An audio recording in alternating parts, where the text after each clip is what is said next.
Kolkata RJ car medical കോളേജിൽ വനിതാ doctor ബലാത്സംഗത്തിനിരയായി കൊല്ലപ്പെട്ട സംഭവത്തിൽ രാജ്യവ്യാപക പ്രതിഷേധം ശക്തമാകുന്നു. ഇന്ത്യൻ മെഡിക്കൽ അസോസിയേഷൻ നാളെ രാവിലെ 6 മണി മുതൽ 24 മണിക്കൂർ പണിമുടക്കി പ്രതിഷേധിക്കും.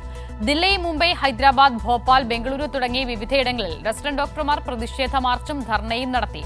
സംഭവത്തിൽ CBI അന്വേഷണം പുരോഗമിക്കുകയാണ്. വിവരങ്ങളുമായി സിബി ജോസഫ്.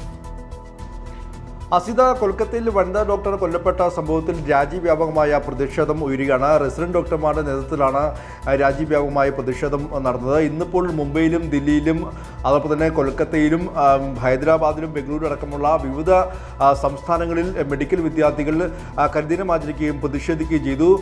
അതേസമയം തന്നെ ഇത് BJP വലിയ രാഷ്ട്രീയ ആയുധമാക്കി മാറ്റിയതോടെ മുഖ്യമന്ത്രി മമതാ ബാനർജിയും കൊൽക്കത്തയിൽ വലിയ പ്രതിഷേധ റാലി നടത്തി. അവിടെ CBI അന്വേഷണം ഊർജിതമാക്കുക, ഈ പ്രതികൾക്ക് വധശിക്ഷ ഉറപ്പാക്കുക തുടങ്ങിയ ആവശ്യം ഉന്നയിച്ചുകൊണ്ടാണ് മമതാ ബാനർജിയും ഒരു പ്രതിരോധത്തിന്റെ ഭാഗമായി പ്രതിഷേധം നടത്തിയത്. എന്തായാലും CBI അന്വേഷണം ഈ കേസിൽ മുന്നോട്ട് പോവുകയാണ്. ഇതുവരെ ഈ ഒരു കൊലപാതക കേസിൽ ഒരാൾ മാത്രമാണ് പിടിയിലായിരിക്കുന്നത്. പക്ഷേ CBI ഇന്നിപ്പോൾ കൂടുതൽ ഡോക്ടർമാരെ ചോദ്യം ചെയ്തു.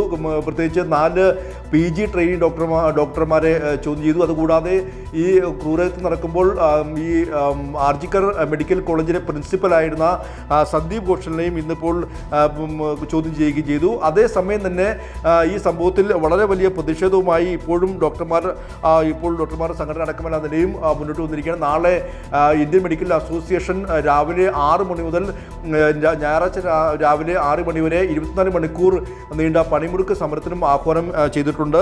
എന്തായാലും ഈ ആർജിക്കർ മെഡിക്കൽ കോളേജിൽ സമരക്കാരെ ആക്രമിച്ച സംഭവത്തിൽ 25 പേരെ കൂടി പോലീസ് അറസ്റ്റ് ചെയ്യുകയും ചെയ്തിട്ടുണ്ട്. എന്തായാലും വരും ദിവസങ്ങളിലും സമരം കൂടുതൽ ശക്തമാവുകയും ചെയ്യും. അസിത.